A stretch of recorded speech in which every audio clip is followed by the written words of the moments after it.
Hello, नमस्ते सभी को। तो जैसा कि आप देख सकते हैं, आप फ्लक्स की मदद से इतने रियलिस्टिक इमेजेस बना सकते हैं। मगर आजकल इशू ये आ जाता है कि जीपीयू बहुत ही ज़्यादा इसमें लगता है। जो वीरैम होता है फ्लक्स का, जो सबसे बड़ा वाला वर्जन है, जो कि 24 GB के आसपास है, उसमें 20 के ऊपर वीरैम का जीपीयू चाहिए होता है। और आजकल नॉर्मल इंसान के लिए इतना ज़्यादा जीपीयू वीरैम वाला बहुत महंगा होता है, अगर उसे एनवीडिया का या किसी और कंपनी का ख़रीदना होता है। तो कैगल हमें फ्री में कुछ 30 घंटे देता है शायद पर वीक। उसका यूज़ करके हम फ्लक्स को कॉन्फ़िग में रन करके कुछ इमेजेस बना सकते हैं कैगल की हेल्प से। तो चलिए देखते हैं कैसे कर सकते हैं। तो ये एक जीपीयू नोटबुक था फ्लक्स का। किसी केविन करके बंदे ने चाइना से बनाया था। उसमें मैंने कुछ चेंजेस किए हैं और फिर उसके बाद ये मेरा कोड है। तो इसे रन करते हैं। सबसे पहले हमें कंफर्म करना होगा कि इसमें एक्सेलरेटर में जाके जीपीयू ऑन है कि नहीं है। तो यहाँ पे जीपीयू ऑन है। अब क्या करना है, जैसे ये कोड रन होगा हमें ये मैंने ऐसे एडिट किया है कि आपको कोई भी एरर नहीं आएगा। सब कुछ एडिटेड है, आपको बस जाना है और यहाँ पे रन ऑल पे क्लिक कर देना है। अभी क्या खैर यहाँ पे ड्राफ्ट सेशन स्टार्ट हो रहा है, थोड़ा सा वेट करना होगा।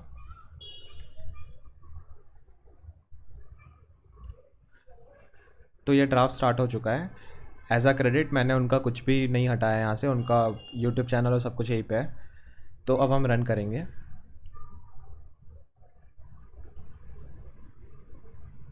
सेशन स्टार्ट हो गया है। तो जब तक ये स्टार्ट हो रहा है हम थोड़ा देख लेते हैं कि क्या क्या है।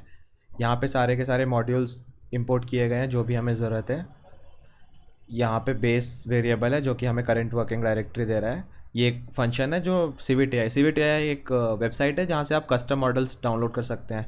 हम अगले वीडियो में जानेंगे कि कस्टम मॉडल्स क्या होते हैं और कैसे डाउनलोड कर सकते हैं। एक फंक्शन है मॉडल डिलीट करने के लिए, ये सब आगे काम आएंगे नीचे। यहाँ पे हम क्लोन कर रहे हैं कॉन्फ़िग की जो डिफ़ॉल्ट गिट लाइब्रेरी है उसे। और फिर हम जो भी रिक्वायरमेंट्स है वो सब इंस्टॉल कर रहे हैं। बेसिकली पूरा ये वही चीज़ है, ये वाला जो ब्लॉक है। आप देखोगे कि ज़्यादातर रिक्वायरमेंट्स ऑलरेडी सेटिस्फाइड रहते हैं। तो वो रन हो गया। अगले वाले में क्या हो रहा है कि हम कस्टम वर्कफ्लोज बना रहे हैं। ये क्या है, ये भी मैं आपको दे दूंगा। ये जो फाइल है ये मेरे गूगल ड्राइव पे अपलोडेड है, बट आपको मैं डिस्क्रिप्शन में भी दे दूंगा। ये फाइल की आईडी है, यहाँ डेस्टिनेशन पाथ है, और ये एक कस्टम वर्कफ्लोज करके एक डायरेक्टरी बनाएगा, उसमें आ जाएगा। हम आएंगे कि ये सब क्यों कर रहा हूँ, डिस्कस करेंगे उस बारे में। तो ये हो गया। उसके बाद हमें मॉडल चाहिए होंगे। तो मैंने यहाँ पे ऑलरेडी डाउनलोड करके रखे हैं, क्योंकि कैगल में 20 GB का आउटपुट वाला एक कंस्टेंट रहता है। और जो फ्लक्स का डेव वर्जन है, जो सबसे FP16 FP32 इनको प्रिसीजन बोलते हैं बेसिकली, तो सबसे बड़ा वाला जो मॉडल है वो अबाउट 20 GB है। तो वो हम यहाँ यूज़ नहीं कर सकते, इसीलिए हम FP8 वाला वर्जन यूज़ कर रहे हैं। इससे प्रिसीजन कम हो जाता है। प्रिसीजन इन द सेंस जो डेसिमल वैल्यूज़ होती हैं, जो वैल्यूज़ होती हैं आफ्टर द डेसिमल, वो तो थोड़ी सी एक्यूरेसी में इशू आती है, बट फाइन है। लाइक मैंने टेस्ट किया हुआ है, उतना कुछ बड़ा इशू नहीं है। तो ये हो गया। आपका मॉडल जो मेन मॉडल रहेगा ये अराउंड 15-16 GB का होता है। ओके, इसको हम एक मॉडल्स करके, मॉडल्स में यूनिट फोल्डर होता है उसमें डालना पड़ेगा, जो कि मैंने ऑलरेडी डाल दिया है। उसके बाद VAE होता है, ये एंकोडर होता है एक तरीके का, जो एक्चुअली जो इमेजेस होती हैं वो लेटेंट स्पेस में होती हैं, तो वो एनकोड और डिकोड करना पड़ता है। आप कैसे इन अ ईजी वे, लाइक जो इमेजेस होती हैं उनको नंबर्स में वो कर दिया जाता है ट्रांसफॉर्म, जिससे कि उस पर कैलकुलेशन कर सके, और फिर उसको एनकोड करके डिकोड किया जाता है, और डिकोड करके एनकोड, सब वाइस वर्सा है। वो एनकोडर से होता है। और फिर यहाँ पे दो हमने ये लिया हुआ है क्लिप्स। बेसिकली इनका काम ये होता है कि जो आप प्रॉम्प्ट लिखते हो टेक्स्ट फॉर्मेट में, उसको इमेजेस से कनेक्ट करता है। जो आपका इमेज लेटेंट स्पेस में जा चुका है, वो टेक्स्ट और जो इमेज है उसके बीच का जो ब्रिज बनाता है, वो एक क्लिप्स बनाता है। तो ये हम दो यूज़ करेंगे। ये भी मैंने यहाँ डाल दिया है। जैसे ही वो हो जाएगा, आई थिंक ये, हाँ, तो यहाँ पे अभी मॉडल डाउनलोड हो रहा है।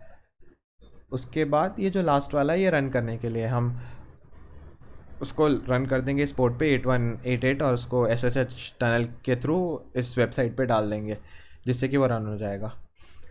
तो जब तक ये डाउनलोड हो रहा है मैं पॉज कर देता हूँ, ताकि आपका भी टाइम बच सके।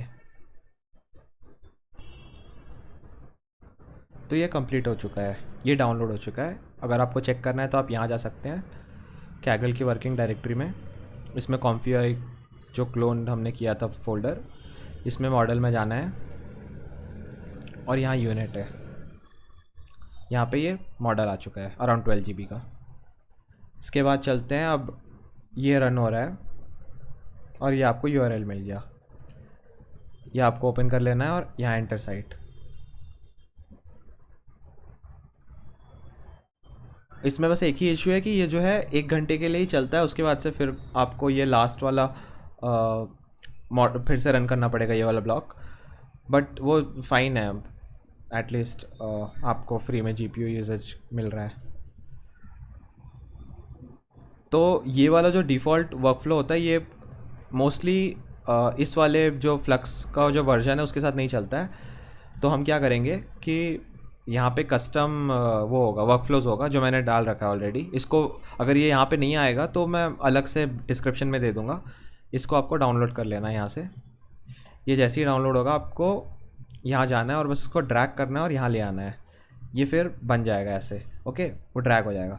अब क्या करना है, यहाँ से स्टार्ट करते हैं। हमें अब मॉडल इंपोर्ट करना है। मॉडल आपका ऑलरेडी आ जाएगा यहाँ पे, क्योंकि आपका यूनिट फोल्डर इससे कनेक्टेड रहता है। तो यहाँ पे ये मॉडल ले लेना है।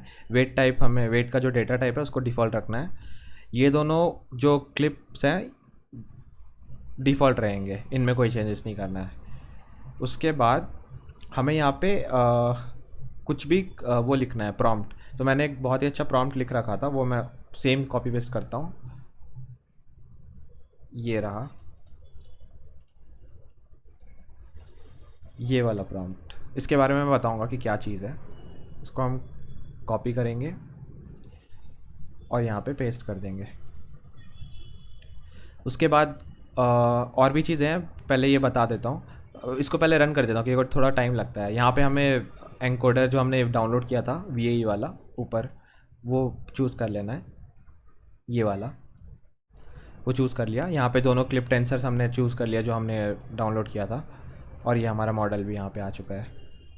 ओके, तो कुछ चीज़ें मैं एक्सपीरियंस से बता रहा हूँ कि वो ज़्यादा अच्छी रहती हैं। जैसे ये मोस्टली मैं ये वाला यूज़ करता हूँ, सैम्पलर नेम DPMPP_2M, और शेड्यूलर में मैं ये SGM यूनिफॉर्म करता हूँ। ये सब आपको एक्सपीरियंस से आ जाएगा, और इसके बारे में हम डिटेल में अगले वीडियो में बात करेंगे कि ये सब क्या होता है। मैं इसको रन कर देता हूँ ताकि ये रन होते रहे। आपको अगर देखना है तो यहाँ पे टर्मिनल में वो लोड होते रहेगा कि प्रॉम्प्ट उसको मिल गया है। यहाँ पे पाइटॉर्च का जो अटेंशन है VAE में वो चल रहा है, और कौन सा ऑफलोड डिवाइस है और कौन सा डेटा टाइप है, क्या है, वो सब यहाँ पे आ रहा है, मॉडल टाइप क्या है। ओके, तो अब आते हैं यहाँ पे। यहाँ पे आप मॉडल डाल रहे हो, यहाँ पे वो क्लिप जो मैंने बोला था कि टेक्स्ट और इमेजेस के बीच में वो होता है, यहाँ पे आपका प्रॉम्प्ट आता है। प्रॉम्प्ट क्या है ये आप देख सकते हो कि वुमेन, अगर ये नंबर्स को थोड़ी देर के लिए इग्नोर कर दे तो ऐसे पढ़िए, women with dark wavy here is total in a completely dark open room with the only light coming from her sides from a two large soft boxes. Smiling, she is wearing a BDSM choker and stay ups and holders. She is sensual looking and glistening. The scene is shot with Kodak Portraits 800 film grain, जो भी है ये सब camera angles और वो सब है। ठीक है, तो स्टार्ट कैसे करते हैं, पहले आपको जो ऑब्जेक्ट या नाउन या जो भी आपका रहेगा, यहाँ पे जैसे वुमेन और वुमेन है, ठीक है, तो हमें वो लिख लेना है। और ऐसे जो ब्रैकेट्स होते हैं उनके अंदर कोलोन लगा के ये नंबर लिखना है। अगर आप 0, ये जो रेंज होता है ये 0 से लेके 2 तक होता है, तो अगर आप 1.5 1.9 रखेंगे तो बहुत ही स्ट्रांग हो जाएगा। तो वो जो इमेज में ज़्यादातर एरिया वुमेन का ही रहेगा ऐसा। तो यहाँ पे 1.1 लिया क्योंकि focus of the image women रहेगी। उसके बाद डार्क, जो वेवी हेयर उसके थोड़ा डार्क रहना चाहिए, इसलिए 1.2 कर दिया। जहाँ पे भी आपको लगे कि वो वाला फीचर ज़्यादा रहना चाहिए तो उसका नंबर बढ़ा देना है। लाइक मैक्सिमम 2 है, मिनिमम 0 है, तो आपके हिसाब से आप बढ़ा लेना। उसके बाद ये सब चीज़ें हैं जो भी आपको वो करना है। ठीक है, विड्थ और हाइट आप अपने हिसाब से चेक कर लेना कि कैसे क्या आता है।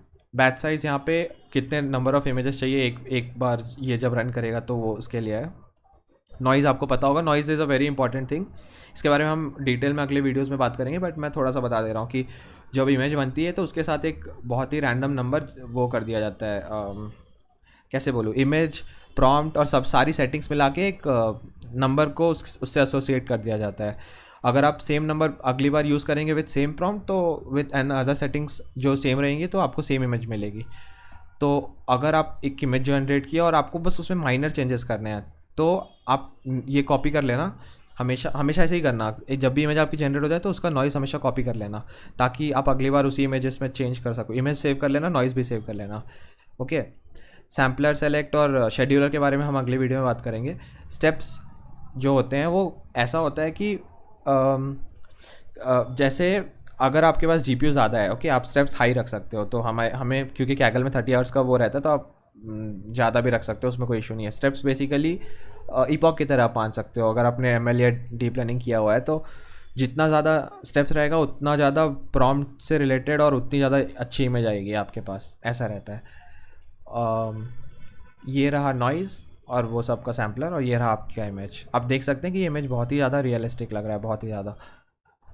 और अगर आपको यहाँ से डाउनलोड करना है आप यहाँ जा सकते हैं, यहाँ से व्यू कर सकते हैं और यहाँ से आप डाउनलोड भी कर सकते हैं इस इमेज को। तो ये था बेसिकली रियलिस्टिक इमेजेस बनाने का। ये प्रॉम्प्ट आप अपने हिसाब से चेंज कर सकते हैं, आपको जो भी इमेज बनानी है वो आप बना सकते हो और वो इमेज रियलिस्टिक भी लगेगी।